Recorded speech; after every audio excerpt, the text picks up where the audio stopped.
Cardiac Arrhythmias and Obesity Research Lab.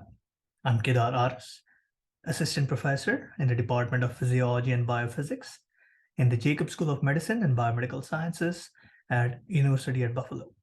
For today's episode, I wanted to share my perspective on the tenure track faculty screening interview process. Typically, only the top 5 to 10% of the applicants get invited for screening interviews.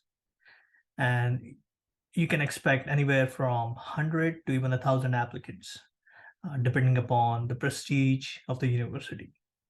So if you have gotten an email requesting a screening interview, then congratulations are in order.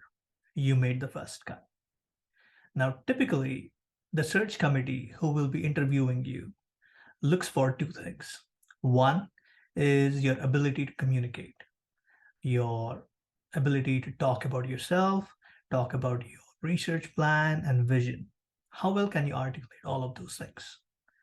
And the second thing they're looking at is how do you come across? Do you come across as a mature future colleague that they would love to work with, or an entitled jerk who nobody wants to work with? So those are the two things you have to keep in mind when you're preparing for your screening interviews. So what does the format of a screening interview look like? Typically, it'll be a 30-minute video conference call, either through Zoom, Teams, or some such software. You'll be asked to pick a date and a time. It doesn't matter whether you go first or you select last, just pick one.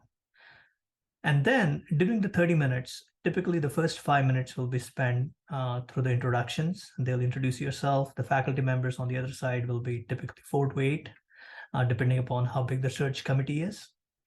And then after the round of introductions, they'll start asking you questions. Typically, the series of questions can range anywhere from 4 to 6, asking you to talk about yourself, talk about your research, talking about your plans for the future, any teaching and mentoring experience you would like to share, and so on and so forth. And then the last 5 minutes of the interview will be focused on giving you the opportunity to ask questions. And that is where you can ask any questions that you may think would be relevant as you think about the opportunity at that university. And that typically covers the 30-minute screening interview.